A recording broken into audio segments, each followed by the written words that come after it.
नमस्कार, मैं मधुलिका और आप देख रहे हैं भारत की एक झलक। जैसा कि हर बार मेरी कोशिश रहती है कि मैं आप तक कई सारी जानकारियां पहुंचा पाऊं, तो अभी हम लोग हैं बिहार दिवस के उद्योग विभाग में। मुझे ये सर मिले हैं और मैं ये जानना चाहूंगी कि सर उद्योग विभाग के तहत हमारी जो जनता है उनको क्या क्या लाभ मिल पा रहा है। सबसे पहले सर अपना नाम बता दें। मेरा नाम सत्यानंद शर्मा है जी और मैं उद्योग विभाग में असिस्टेंट डायरेक्टर हूँ। जी।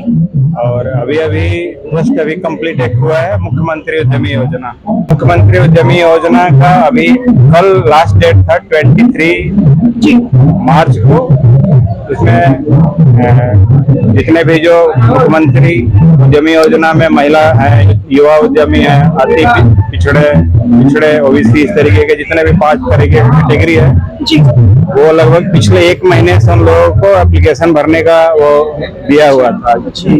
ये योजना में लगभग 10 लाख रुपए का मैक्सिमम उसमें दिया जाता है प्रोजेक्ट कॉस्ट का, जिसमें 50% उसको ग्रांट के रूप में दिया जाता है और अगले जो बाकी का 50% है। अगर प्रोजेक्ट कॉस्ट 8 लाख है तो 4 लाख रुपए ग्रांट में मिलेगा और बाकी के 4 लाख रुपए उन्हें वापस करना होगा 7 साल में EMI के तौर पर, मतलब 7 साल में 84 मासिक किस्तों में EMI के। युवा उद्यमी को केवल 1% इंटरेस्ट देना पड़ता है, ब्याज की राशि केवल 1% होगी और बाकी जो महिला है, अल्पसंख्यक है, अति पिछड़े हैं, उन लोगों के लिए कोई ब्याज नहीं लगता।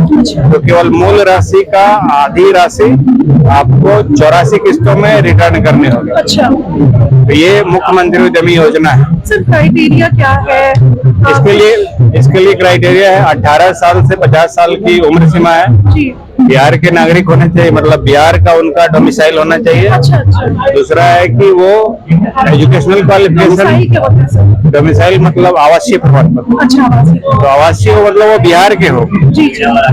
बिहार सरकार, और जो बिहार में ही रह रहे हैं लेकिन आए कहीं और से हैं तो उन्हें नहीं मिल पाएगा इसका लाभ। जैसे ये सरकार, बिहार सरकार की योजना है, बिहार के लोगों के लिए पहली प्राथमिकता होगी जी। अच्छा, तो इसलिए है कि पहले बिहार के लोग, हम लोग ऐसे ही, हम लोगों के यहाँ पे रोजगार की कमी है तो हम दूसरे राज्य के लोगों को पहले थोड़े देखेंगे, पहले अपना हम देखेंगे अपने राज्य के, उसके बाद फिर।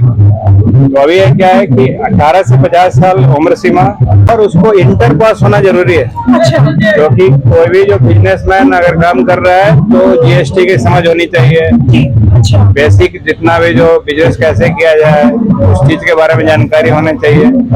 तो हम लोग 10 लाख सरकार अगर दे रही है तो हम पहले प्रायोरिटी में देंगे कि हमारे यहाँ पर जितने भी जो ग्रेजुएट लोग हैं जी। अच्छा। कम से कम है कि जो पढ़े लिखे हो उनको हम दें ताकि उनको वो अपना रोजगार आसानी से कर सके। बहुत सारे लोग ये क्वेश्चन करेंगे कि नहीं हम पढ़ाई नहीं किए लेकिन हमारा बिजनेस अच्छा चल रहा है, तो ठीक है, वो भी एक अपना जगह है, लेकिन है कि सरकार को अगर पैसा देना है तो सबसे पहले किसको दे।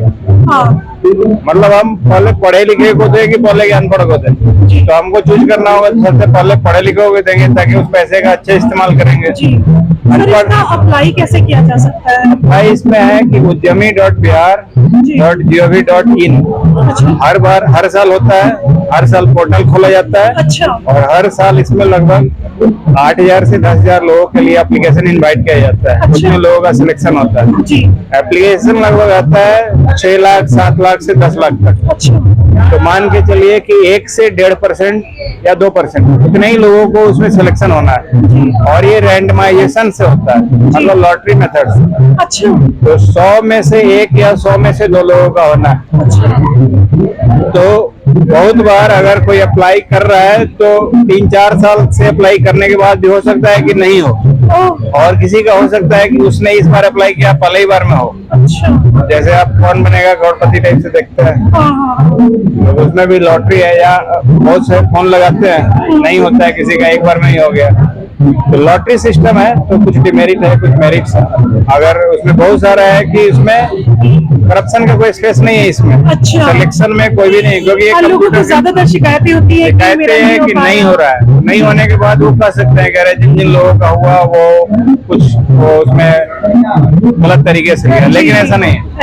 आप ऐसा समझो कि बहुत सारे लोग इसमें फर्जीवाड़ा कर रहे हैं, बहुत सारे इसमें फ्रॉड कर रहे हैं 100 किसी भी डिस्ट्रिक्ट में उन्होंने 200-400 लोगों का लिस्ट जिन्होंने भरा है उसको कॉल कर करके बोला कि आप मुझे 1 लाख रुपया दो, मैं तुम्हें करवा दूंगा। अच्छा, जैसे हर कोई सुनता होगा कि बिहार में हमेशा पलायन होता है, पर लोग अपनी खुशी से जाते हैं क्योंकि हमारी सरकार काफी कुछ सुविधाएं दे रही है हर उद्यमियों के लिए, हर महिला पुरुष या युवा है उन सब के लिए सुविधाएं चला रही है, लेकिन लोग उसका इस्तेमाल नहीं कर पा रहे हैं, शायद उन्हें जानकारी नहीं है या फिर वो करना नहीं चाहते। जैसा सर ने बताया कि इतनी सारी स्कीम है और आप उसका लाभ उठा सकते हैं, इसके अलावा और भी कुछ है सर?